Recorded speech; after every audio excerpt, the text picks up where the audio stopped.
கடந்த ஒரு 50 ஆண்டுகளாக தமிழர்களிடையே நீங்கள் இந்து அப்படின்ற ஒரு சமயத்தினை கொடுத்து அந்த அடையாளத்தை கொடுத்து வந்திருக்கின்றார்கள். அந்த அடையாளத்தை தமிழர்கள் மெதுவாக ஏற்றுக்கொண்டிருப்பதாக தெரிகின்றது. அப்போ தமிழர்களுடைய மிகப்பெரிய இந்து விழான்னு நம்ம இன்று வந்து அது இந்து விழான்னு சொல்கிறாங்க. என்ன அர்த்தம் தெரியாது. என்பது பொங்கல். அது வந்து தை 1ஆம் தேதி நம்ம கொண்டாடக்கூடிய ஒரு விழா.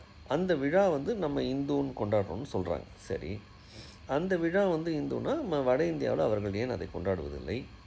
அதை விட அன்று பார்த்து வேண்டுமென்றே ஒரு மைய அரசாங்கம் தேர்வை வைப்பாங்க. குறிப்பாக அந்த தொடர்வண்டி நிலைய தேர்வுகள் எல்லாம் வந்து அன்று வந்து பொங்கல் அன்னைக்கு பார்த்து வைப்பாங்க.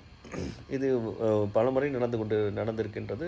நம்முடைய பாராளுமன்ற உறுப்பினர் குறிப்பாக சு. வெங்கடேசன் அவர்கள் கடிதம் எழுதி ஏன் எங்கள் பொங்கல் அன்னைக்கு வைக்கிறீங்க என்று சொல்லி அதை நிறுத்துவார்.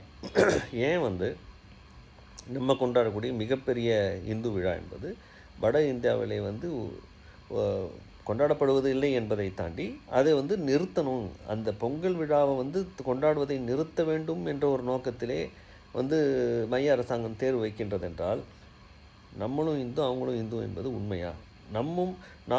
நாம் கொண்டாடும் நம்முடைய சமய வழிபாட்டு முறையும் அவர்களுடைய வழிபாட்டு முறையும் இந்து என்ற ஒரு பெயரில் அடைத்து விட முடியுமா?